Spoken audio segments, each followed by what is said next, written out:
a physician said to me, he said, Jay, it took a person like yourself, a lay person, to actually write a book of that magnitude, because if 10 doctors came together to try to write it, they would all argue over scientific studies and nothing would get done. All these celebrities had to get vaccinated. They still have to get vaccinated. And now they're getting sick. They're showing up with neurological symptoms. Unbelievable, for their lines of their play. We're starting to see tremors show up, resurgence of cancer, even, a couple cases of myocarditis. I mean, it's like, this is not normal. So what he was doing was just VO2 max training to elevate, a bunch of other biomarkers and certain health parameters that he was measuring, but no lifting, no bone mineral, no bone bearing or resistance training. It was like a 6-week study, and he put on 7 pounds of actual fat-free skeletal mass. It is insane. This product works for healing soft tissue, aches, sprains, bruises, bone bruises, even like muscle, just muscle aches from getting older.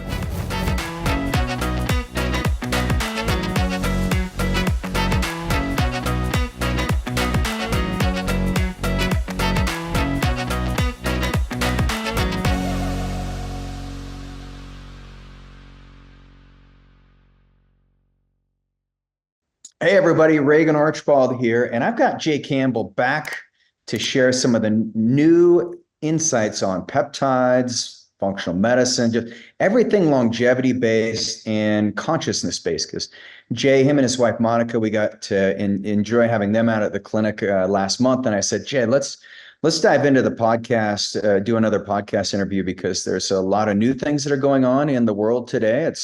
It's as of this recording, it's April 29th of 2024. And man, things have changed a lot since we spoke last, not even a year ago. But Jay, what's most exciting in your life right now?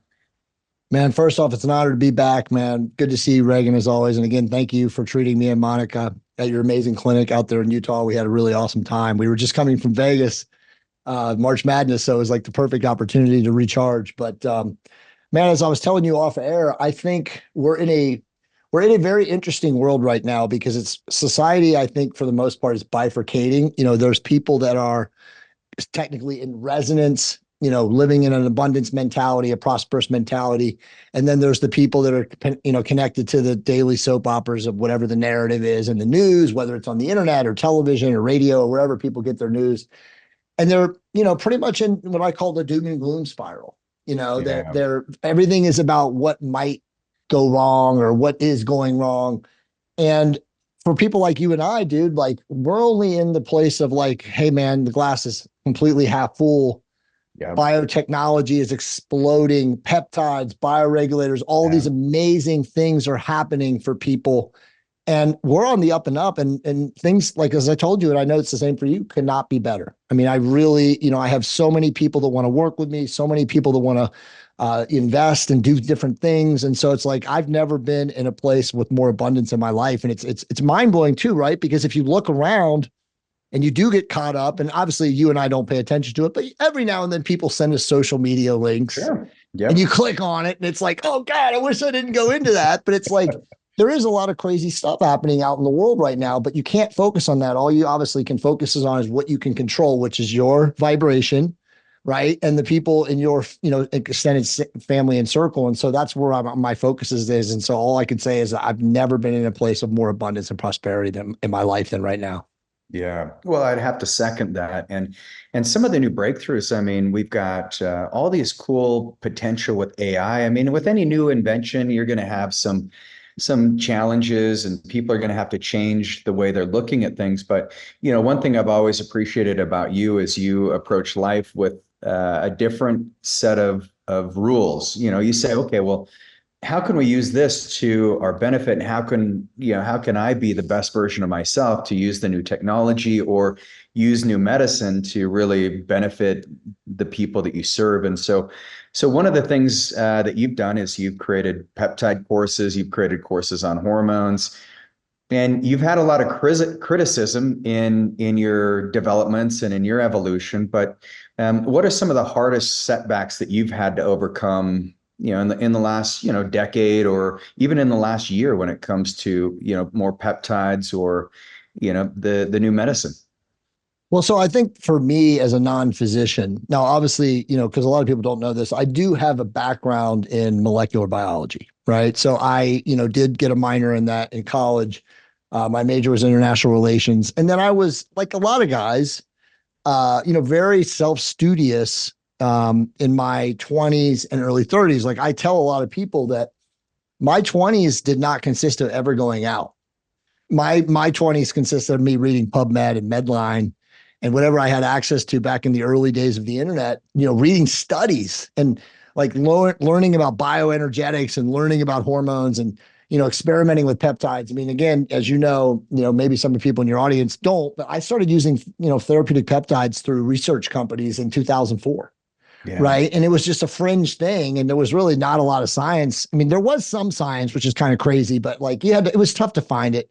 And Yep. obviously there was nothing like we have now, the robust nature. But I say all that because for me, it was always just kind of overcoming this stigma of not being a trained and licensed medical professional talking to people about this stuff.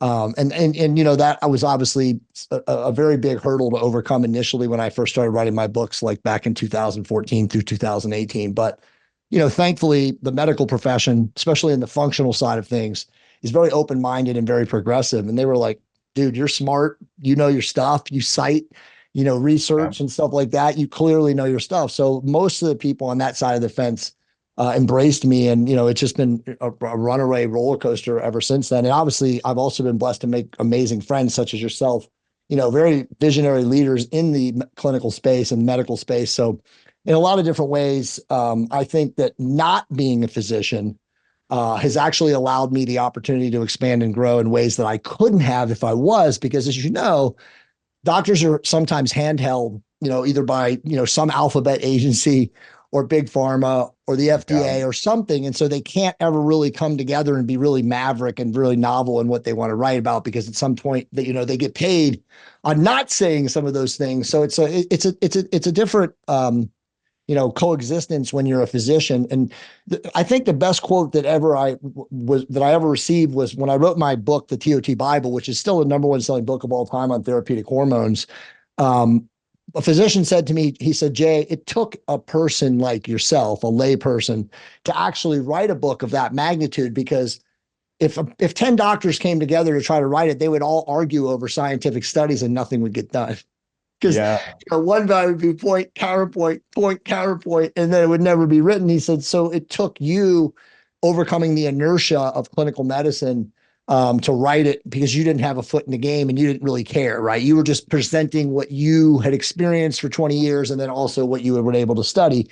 Whereas the clinical community could never put it together because too many doctors would be at odds over this, what study said what, and, Yeah. what comorbid patient population group, negated this one and that. So I think that's really big, my biggest obstacles. But now, I feel very comfortable and obviously confident, when I'm in a room with other physicians, because I feel like I know the material just as well as they do. No, no question about it. And I think, one of the challenges in the medical establishment is it's not just the federal agencies, but then you've got the state boards, and some state boards would get really pissed off. They're like, "Hey, Dr. Smith, you just published this book on testosterone, and that does not fit within our paradigm. We're going to have to suspend your license." I mean, That's exactly right. yeah, it's the First Amendment applies to every other American citizen except the ones who have specific licenses. So, and we saw that during COVID. How many doctors just got completely slammed for having an opinion? Actually, it was, even though it was backed up by enormous amounts of science. And then it takes, what, 4 years later, now we're starting to unearth all of the dangers of the vaccine. We're seeing, I just got off a call with one of my clients who works with celebrities, and basically it's like all these celebrities had to get vaccinated. They still have to get vaccinated. And now they're getting sick. They're showing up with neurological symptoms. They can't Unbelievable, for their man. lines of their play. We're starting to see tremors show up, resurgence of cancer, even, a couple of cases of myocarditis. I mean, it's like, this is not normal. He's like, "I've been in the industry for 30 years and I've never seen anything like it. But here it is, 3, 4 years later, and we're seeing the unintended consequences of silencing some of the smartest people in society." It's crazy to think about, but Well, yeah, I mean, I'm hearing the same thing. You know, we obviously travel in the same circles. I would have thought, and going back to then in that time, that they would have had doctors that looked the other way and said, "Here's your vaccine card Right. or pass or whatever," and not Right. got the Yeah. vaccine. But like, it's mind blowing to think that so many of these famous, well-to-do, sophisticated people, you know, were forcibly vaxxed or whatever. I mean, because that's what it was, right? Let's just be honest. It was like you do this or you get cut off or you get blackballed from the industry or whatever it is that you do. And so, yeah, dude, I mean, and look, I'll say this without using the person's name. This is a relative. It is mind blowing, the baby boomer population, how brainwashed and hoodwinked they were. Because I literally just spoke to this person and he told me that four of his friends who are all similar age, and let's just call them again boomers, so you know they're 68 plus, all died with aggressive forms of cancer that came on, and Oh, 6 months later they were gone. Now God. here's the crazy part, Reagan. In speaking to this person, never once did he say to me, or did he actually like tie it together that it was due to the 4 shots or the 3 shots and the 2 boosters and all this stuff. And I'm just sitting there like screaming under my breath, thinking like, bro, Wow. like, do you not see this? But that's the thing, is that generation was forced by the television, right? Because they all watch CNN or Fox or MSNBC, whatever it is. Get your shot, get your shot, get your shot, get your shot. You know, Wow. it's the right thing to do. Everybody else is doing it. You know, go along, get along. You got to do it. It's for society, blah, blah, blah. And dude, they're so brainwashed by the whole thing that they don't actually realize that the turbo cancers, yes, I said it, it's a word, Yeah. that are spreading across, this population group are being caused by that. And, the sad part is medicine, for the most part, will never be found guilty because, they'll say, oh, no, it was a cancer. It Right. was this heart Oh, yeah. disease. It was this heart abnormality. It was, this, that, and the other. They'll come up with something. But we both know, dude, that all of these people are dealing with results or side effects, or let's just call it downstream third order effects from the vaccine. Yeah. Well, and that's, a big thing that we see in blood labs right now is we can look at different markers. We look at homocysteine, you look at ferritin levels, you look at Incredible. fibrinogen, C-reactive protein, and there's a reason why all those markers are elevated. Alk phos is low. I mean, it's a dangerous state. So, but there's treatments you can do. That's one reason Jay and I love peptides. You can throw in some BPC, some thymosin beta 4, ABP7. There's ways of helping protect your blood vessels, even the growth hormone releasing peptides. Yep. And then there's other things like lumbrikinase, nattokinase that can pull out some of those prions or spike proteins.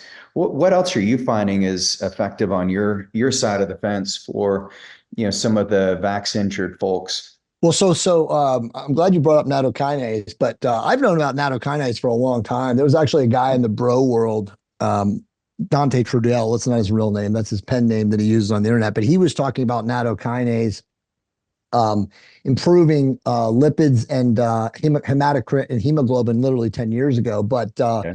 LL31 and LL37 are Yeah. both pretty amazing. Like, I mean, and this is real new stuff when I say like in the last 4 to 6 months, like, both of those peptides are pretty multifunctional peptides. I mean, I think we know that, what is it? Is it, I get them confused sometimes. Is it 31's the antimicrobial and then 37 is, what's the difference? No, 37 is the AMP. That's what I meant. Yeah. It's the LL 37. And then yeah, what and there, and you're is there an thinking LL 31? 31. Yeah. SS 31. I'm Yeah, sorry. and that corrects the mitochondria. Don't even worry. I can't My believe brain we is got Jay melted, Campbell man. stumped Sorry on a about that. peptide. I got you too amped up on talking about the No, political but LL thing. 37 is, I knew about it, but I'm Yeah. hearing all sorts of things about people using it for, anti-pathogenic response mechanisms. I mean, it does a lot. Oh man, And big time. I mean, I've actually even heard that it helps people sleep. Have you heard about like improving quality of sleep too? I haven't. No, this is the first time I've heard of sleep being. I know with the scarring, it helps with scar tissue. It's angiogenic, and then it breaks through biofilms. I mean, it eradicates any infections in the So, body. so supposedly, yes. So supposedly very micro dosing of it actually helps with deep sleep. And I did not know this at all, but a lot of people are talking about this in the functional medicine space about microdosing it for deep sleep. And I'm like, what? There's somebody that just wrote, not a paper, but an article about that use case for it. And I'll send it to you, but I had never heard about it either. It was literally like 2 or 3 weeks ago I read this. I was like, wow. Oh. So it just goes to show you that even the peptides that you and I know and love and are familiar with even have functions that we really still don't even know, because obviously there's just not enough use case and there's not enough people using them for these intended purposes other than what we already know them for. Well, I think the challenge in studying peptides is they're pleiotropic. So it's not like a small molecule drug where you're just forcing it down one pathway. You're suppressing a system in the body. Like LL37, it's like, cool, you and I just named 3 things that it's really beneficial for: reducing scar tissue, it helps eradicate infections, and then the new one is sleep. But there's probably 20 other things that it's doing in the body, because once you turn on a specific set of genes, your body just goes to work. I mean, it's just like creating a symphony in your biology. What are your thoughts on MOTS, right? MOTS, we all know about MOTS, but this is my opinion and just based on my user experience, but I have had people who are extremely optimized tell me that they still get good benefit from it. But in my experience using MOTS, I felt it, the very first time I was using it was back in the days when Ryan Smith was like, oh, well, use half the vial. Right. Yeah. Who knows, right? But I remember injecting it the very first time, and I was like, it kept me up. It wired me. Obviously, I'm a very mitochondrial optimized guy. So whatever it did for me, it just like really wired me. And I was like, whoa, I need to sleep. But I'm hearing stories from some people who are actually pretty optimized too, that say that actually enhances fat loss, enhances thermogenesis, that they're seeing that. Now, obviously, I know that it does really good things in people that are not as mitochondrial optimized, but what are your thoughts on using MOTS-C for people that are already pretty optimized? I think it's great. You want to, cycle it on, but use it with methylene blue, because it's working on that electron transport chain. You get that expression of MOTS-C, and then make sure you stack it with a sauna, because just by being in a sauna, the heat shock proteins will activate your own mitochondrial peptides. And so, and then if you stack it with SS31, so methylene blue, MOTS-C, now you're getting the transmission of energy, the AMPK pathways activated. And then SS31 is repairing the mitochondrial damage. And so I think where a lot of people get kind of wigged out is there's some mitogenesis that occurs from SS31 and mitophagy that you don't get from MOTS-C. And so sometimes it pushes things too quickly and you don't quite have the transmission to handle that kind of horsepower. So do you like using those in combination depending on the person? Yep.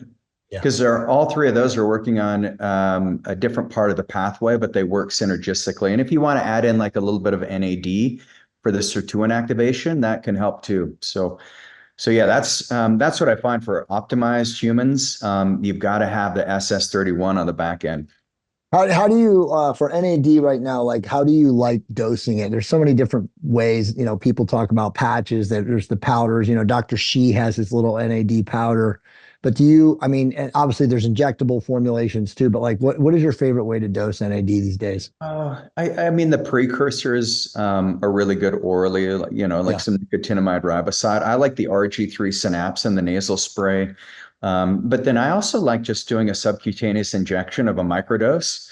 And so maybe like, 0.5, so like micrograms. I mean, just a small amount of NAD subcutaneously injected seems to work really well. So I just came back from AMMG medical conference, and Dr. Dan Stickler, who I know he did an amazing presentation, and he was talking. He's one of those guys that's working down there on the island off of Honduras in the economic free zone, so they can do whatever they want there, right? He was talking about using, and again, I know you're familiar with this, but plasmapheresis, but with what was it? It's cord plasma. What is it? Is he using cord plasma down there? Yeah, he's using cord plasma, but it's what is the peptide? and you and I are both familiar with this peptide, and it's really not that good of a peptide when you just inject it by itself. But in the way that he's using it, it just literally skip. It's a growth hormone peptide. But anyway, I'll send it to you. Like I'll send you this entire sermorelin or presentation. It's it's okay. it's it's unbelievable. But he put on, so he did the study on himself, and he's a wiry little guy, right? So he's like Mhm. Yep. 135 pounds, 140 pounds. But he did a 6-week study with this. Why is it just? It's just right on the tip of my Oh, it'll come to me. But he put on 7 pounds of skeletal mass without lifting. So what he was doing was just VO2 max training to elevate, a bunch of other biomarkers and certain health parameters that he was measuring, but no lifting, no bone mineral, no bone bearing or resistance training. It was like a 6-week study, and he put on 7 pounds of Wow. actual fat-free skeletal mass. And so he was saying at the presentation that the opportunity for this as a growth agent is unlike anything he's actually ever seen, because he's like, somebody like me is extremely dialed. I have very low body fat, and I wasn't even lifting weights. He's like, I would imagine that if I was lifting weights, I would have doubled the skeletal mass Dude, gains. that's Dude, I don't amazing. know why this peptide is not in my brain. It Well, literally is escaping me. You know what it is. We both know what it is. It's one of those, it's like one of the IGF 1R3 modified things or whatever, but they're using it in this way with through the plasma exchange stuff. And okay. Like CJC no, 1295, it's not got some CJC. It's IPA, yeah, MK not 677. MK677. No, And you'll know what it is when I get it. I have his presentation. I don't want to waste okay, time thinking shoot, about it on shoot the it over. podcast. But I'll we're send you his doing, presentation. It's pretty fascinating. yeah, we've seen amazing results with our cord plasma. So we use plasmapheresis with just subcutaneous injections of Yeah. concentrated umbilical cord blood plasma. Just phenomenal. I just talked to one of my clients this morning. She's like, man, for the last 10 years, I've felt my age, and now I finally feel young again. She's sleeping better. That's I awesome. gained 23 minutes of deep sleep just by doing that. I'd love to see his protocol because I'll try to duplicate it. Yeah, Uh, I'm gonna send it to you. I'm literally looking. You got me okay right here. AMMG lectures. I'm just gonna open it while I'm talking to you, but keep asking oh, me questions beautiful. so I can get to it. Yeah. Yeah. Because I think, Follistatin, dude. oh, of course, follistatin. Yeah, that's a major one. So, So so he's got like a glucose monitor with a constant, drip of it in the way that they're administering it. But it's basically plasma gene therapy. You already know this, and he's using follistatin and Klotho, and it's like he said it's out of this world stuff. I mean, everybody in the place, and there were 600 people in the lecture hall. We're all standing in line to talk to him after he literally stood up there, and I love that. He's like, look, before any of you ask, none of this is FDA approved. None of no. this is experimentally approved. Don't ask. If you ask me a question, I won't answer it. Yeah, and please don't try this at home, you biohackers out there. This is not Jay and Regan giving medical advice. But it was pretty amazing. I mean, he's basically saying that that this plasma dilution and using this, like you said, literally delays aging probably better than anything else. Yeah. Yeah, we're so excited about it. And I think I mean, and once again, it goes back to the original conversation we're having. There's certain people out there who are pushing medicine forward, and then there's Yeah. other people who have an agenda. And one thing that you've done recently is, you're a bit outspoken about the Huberman podcast. And I thought it was kind of interesting because for the most part, he's lined up with a lot of us promoting more natural therapies and giving Yep. alternatives. But I want to hear your perspective on it, and just kind of what are the red flags you've seen along the way? Well, so very truthfully, I respect Dr. Huberman. We've never met. I hope that day at some point occurs. But I was very outspoken in a video that I did for my channel that got actually huge views because my clip team put it up. And one of his videos, or one of the clips that we did analyzing it, was talking about BPC and how it's a placebo, and there's only been benefit in animal studies. And I basically called him out and said that's BS, because there's tons of clinical people who've been using BPC for a decade, in their patients, and they know that it works. And it's not placebo when you use it yourself, as I have for more than 15 years and, healed myself at rapid speed and rates, well beyond natural healing would ever have been. And, the one thing I would say is from watching his podcast, it's very clear two things. A, he doesn't use peptides because you can tell the way he speaks about them. I'm not saying he hasn't used them, but he's not like you and I, right? Where we've been using peptides for a long time with a lot of different people. Yeah, he'll be like, oh, I use sermorelin, but I didn't sleep as well. I'm like, how do you not sleep well on a growth hormone releasing peptide? But anyway, that's that. Once again, it was very obvious that he's not an experienced user of peptides. So that was number one. And then number two, and again, I think a lot of people in the industry that follow both of us, that also follow him, also know that at the end of the day, the truth is that, he works for Stanford. And, Stanford as a research, institute or / university, is not out there, promulgating peptides. I mean, you and I both know that the FDA stance on peptides is they're unsafe and potentially harmful. I mean, that's, what they said in September 29th of last year with classifying 26 peptides as class 2 or whatever. So at the end of the day, he's very careful in how he speaks about peptides because, again, his watchdog or, overlords are, those folks, right? So he has to be very, very careful. But, the one thing I'll just mention on this podcast is, as you know, because we talked about it off air, is that he saw one of my clips on YouTube, or not YouTube, it was Twitter. What doesn't matter? They're all the same, right? And he said to me, because we said you're clearly reading off of a teleprompter in one of the clips, and he said on his Twitter in a response that he doesn't. And so then that was at my point. I wrote back and I said, dude, come on. So, and as I told you, in his defense, maybe it's not him, right? Because as we know in social media today, there's people answering for other people. I mean, I do the same thing on Instagram. If somebody sends me a message, I have an autoresponder, because I get so many messages about so many things. And so I understand that. So maybe it wasn't him in his defense, but, if it was, I still say, BS. But at the end of the day, to summarize, he's not an experienced peptide user. He shouldn't really be talking. It's one of those things where stay in your lane. He probably should not have put a podcast out about peptides without having the experience talking about them that in my opinion, he should have. Yeah. I thought the podcast in general, it almost felt like a politician because it was like, well, are you for him? Or are you not for him? Like, it was just like, and here's the pot, and here, right. It's just like so back and forth. And then even the placebo on BPC, it's like, well, animals are immune from placebo effects. Like there's not a horse that's going to tell you, oh, I feel better because you gave me that medication. Like, it's like, I should have actually covered that because that's so true. That's awesome. That's a really good point. Yeah. Your dog either is sick or not sick. It doesn't they can't please, right. Placebo is, I shall please you. It's like, no, it's that's hilarious. Yeah. So I guess if you look into the future, there's a lot coming up, with new technology, with AI, people are concerned about, what the future is going to look like. You and I see the future as only being more exciting than the past and only getting bigger, better, and more abundant.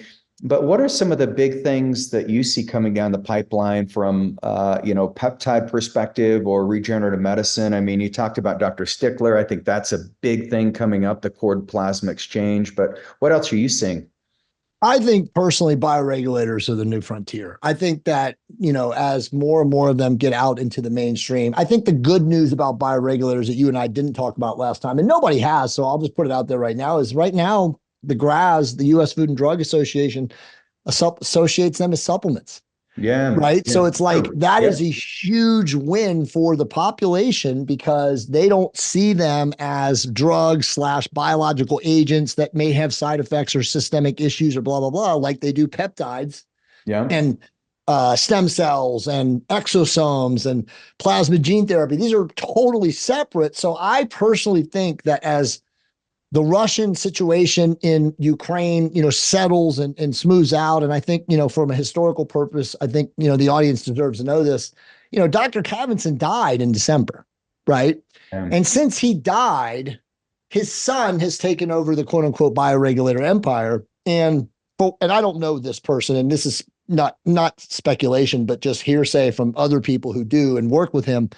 But the bioregulator industry right now is still at a standstill because the supply chain is massively constricted. Yeah. No, And you've got certain, as you know, you've got certain resellers in the United States, certain resellers in UAE, certain resellers in the UK that are really in charge of distributing bioregulators to the global supply chain. And it's a mess, dude. Most people right now, as you know, your patients, I mean, we all know this, like you try to order bioregulators from somebody online and they take your money and then they don't deliver. Right. Yeah. Like, crazy. what's going on? But I've used bioregulators, and in the bioregulators that I've used personally, I've gotten incredible response. And we are in the process of developing, it's not really developed, it's already done, but getting patents and trademark and all that stuff on a healing cream of bioregulator, basically a sports cream. That's as strong as, and I'm not exaggerating when I say this, it's as strong as BPC and TB500 and might be stronger. And obviously, the benefit of it is there's no barrier of entry, Regan, because people aren't afraid to inject it, right? It's just literally a rub-on cream. So topical. Yeah, it's insane. It's got 5 bioregulators in it. It's got an emollient, it's got a trans, what do you call it? A form that, allows it to go through first pass of the dermis. I mean, it's amazing. It smells good. There's no burn. You can use it on anything except open wounds. But I see that in those because, as you know, dude, there's literally hundreds of other bioregulators that aren't even being like formatted for mass production. I mean, the Russians are using them. The Russians have been using bioregulators, by the way, since the 30s, which is incredible, right? Wow. And we just got them. The 30s, I didn't know it was going on that long. I knew, he originally started working with the Russian military, and that's where it all came about. But so how do you stack them? I mean, do you have different creams with different bioregulators? I think there's 24 major bioregulators that Dr. Covinson has, kind of used in his protocols. But what did you do in your formulas? I obviously I can't share the formulation yet until it's actually patented and stuff like that. But all of these bioregulators, but together, they're just they're synergistic and they enhance healing. But the ones that I've personally used are Libidon for my prostate, which I feel has definitely worked. I mean, again, and for me, I'm a 53-year-old guy. I think every guy that gets into their 50s and 60s, starts to lose volume on their urine stream. It's just because obviously the prostate is growing in size as we get older and stuff like that. And I've gotten down now to where I can sleep 6 hours without having to wake up and take a pee, which is for me, for my restorative sleep is a massive boon. And then I've used the Pineolon stuff. I've taken high dosages of melatonin using Pineolon, and I've had just incredible, lucid, deep, incredible dreams. I mean, like I would actually say, Doris Law, she has a group of people in her research where they're literally doing astral body traveling, from Pineolon and high dosages of melatonin. So I just think, so I've used Pineolon, and then I've also used the, what is the heart, the vascular bioregulator? Yeah, I don't know. We just call it the Cardio Plus. We have the 3 peptides with it. Yeah, that's that one too. Ventafort. I haven't noticed like physiologically a benefit or a difference in it, but I will say this, that I've never had a better VO2 max, and my HRV is incredible since I started using that. So, I mean, I think that all of these things do offer a slight advantage even to super optimized people. But as far as like stacking them and like what you can use together, I mean, I do like the idea, and this is the way I've used them, that you don't have to use them all the time. Yeah. Right. And they're not expensive, right? So it's like with Libidon, I did do double the dose just to see, but I used double the dose for 10 days, took a month off, and then did double the dose again for another 10 days. And I definitely got improvement of my prostate. It also improved erectile strength. Nice. So there's a lot, but that would probably be a byproduct, right, of reducing the size. So, I mean, there's a lot of things, and there's a lot of other bioregulators, but I mean, right now, Regan, the issue is just getting them. That's the hardest part. Yeah, that's what we've noticed too. And the supply chain, well, I'm glad you guys are getting on that. So what's the timeline I'd love to be able to have access to them. So, I would hopefully tell you that I have so many people ask me these questions. I'm like, I feel like a politician telling you. I mean, I honestly would like to have this to be able to be shipped by middle of June. Okay. We right now have enough raw materials to make 2,000 bottles, but I've already told them. I mean, it works. So I might have some, dude. Yeah. It works. It is insane. This product works for healing soft tissue, aches, sprains, bruises, bone bruises, even like muscle, just muscle aches from getting older. Yeah. You know, Okay.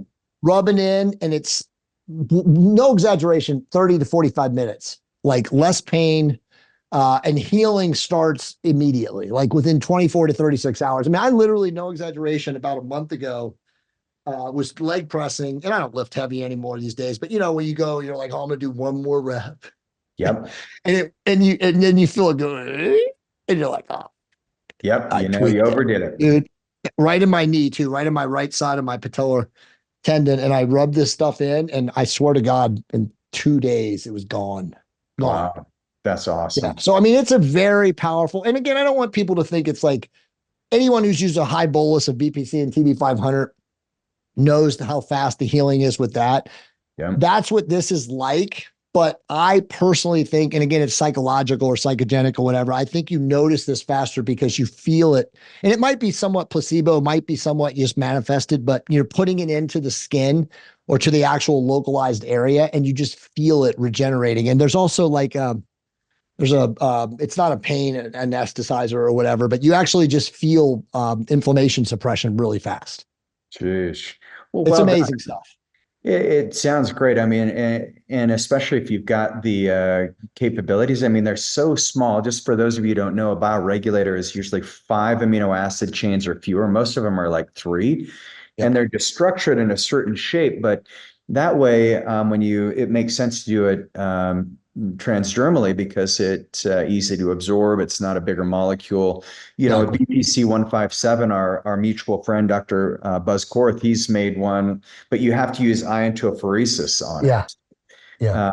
It sounds Yeah. like yours, you can just apply it directly and then it gets absorbed. And what a better way to get some bioregulators to Yeah, activate. it's a game changer. I mean, there's no doubt. And the guy that did this has been working with the Russians for like 17 years. He's got like a big sports performance background and stuff like that. He's also worked with the Bulgarian Olympic team and stuff like that. So, he's been a follower. He's been in like the ecosystem for 12 years, and he's been just pounding me for like 2 years about this. And finally I started listening to him like 5 months ago, and here we are. We actually just literally got the labels and the shipping in for it today. It's absolutely fantastic. But I mean, again, very truthfully, I'm just very reluctant because I know how profound it is and how well it works, and I don't know how we can scale it because there's still a limitation on getting products or getting raw materials out of Russia.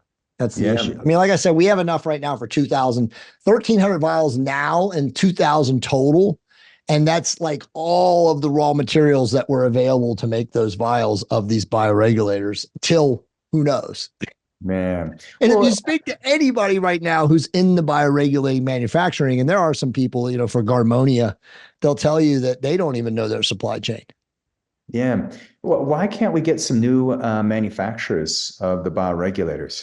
So the rumor is, and again, I'm not firsthand, but the rumor is that it's all due to the war in the Ukraine. And from what I understand, and I don't know this for sure, but I've heard this from too many people. So to go back a little bit, 2 years ago when bioregulators just magically appeared, remember, because now they're on Amazon when you can find them. Yep. A lab was blown up either in Russia or Ukraine, which I think was the major manufacturing facility. Mm. And as soon as that happened, all of a sudden it was like Ali Ali oxen free, because the Russians had always blackballed any form of bioregulators available in the United States. In fact, they have all the patents. They even would block anybody attempting to manufacture it. They would hammer people because, I know a lot of people in the biochemical space, and they had been telling me stories about bioregulators 10, 12 years ago, but it was always like, oh, these top secret Russian peptides. and you can't Right. get them in the United States and all this stuff. And then all of a sudden, I just remember seeing something on Amazon. I sent it to one of my top biochemist buddies. I was like, what the hell is this? And he was like, holy shit. And then it was kind of like, digging through the rubble of like what's going on. Literally, it was probably literally and figuratively digging through the rubble. But they just decided to put them on Amazon. I think this was, literally, I want to say about this time last year, dude. I think it's been about a year. Yeah. That they just started appearing in the United States. And now you've got Quiche Supplements, which is in Seattle. I know the guy that owns that. You've got the guys at Marvel Health or Profound Health, which is anti-aging supplements. They're selling them. And now there's a couple other resellers that have popped up, but they're literally all constrained by the supply chain issues. Man. Yeah.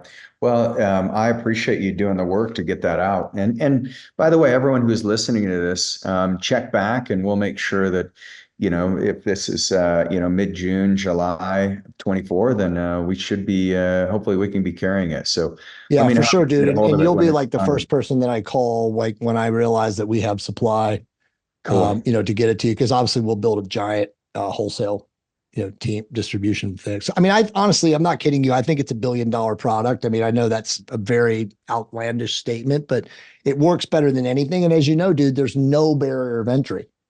Yeah. Nobody is afraid to put something that's topical on their body. Yeah, exactly. And you don't have to worry about a compromised digestive system. Half the supplements you take don't get where you want them to go because of that. And so makes a lot of sense. So that's a big future. Well, Jay, this has been an exciting conversation, and I think we covered a ton of ground. So make sure you guys, go back, listen to it, share it with your friends, family, loved ones. Unless you don't want them to be healthy and learn about new things, then don't worry about sharing it. But but Jay, what's the best way for people to get in touch with you or to take your courses or get your books?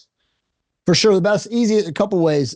So for every time I'm on a podcast, and thank you again for having me, I'm always blessed to be able to be on amazing shows such as yours, but go to jcampbell.com/free books, and you can download a PDF copy of all my 7 first books, which are many of them are international bestsellers. And then my 2 most recent ones, which all came out last year, which are the Peptides, Optimize Your Health with Therapeutic Peptides, and my newest book, which came out in October of last year, 30 Days to Shreds, which is actually an amazing book on teaching people how to use GLP-1 agonists precisely in the context of health and longevity. Both of those books you can get for free, but it's just the first 2 chapters in the introduction. And then to find me online, I'm just Jay Campbell 333 on all social media. And if you do send me a message, somebody on my team will get back to you. Love it. Awesome, Jay. Well, this has been great. Appreciate your friendship and collaboration. And thanks again for being on the show. Thank you, Regan. I appreciate it.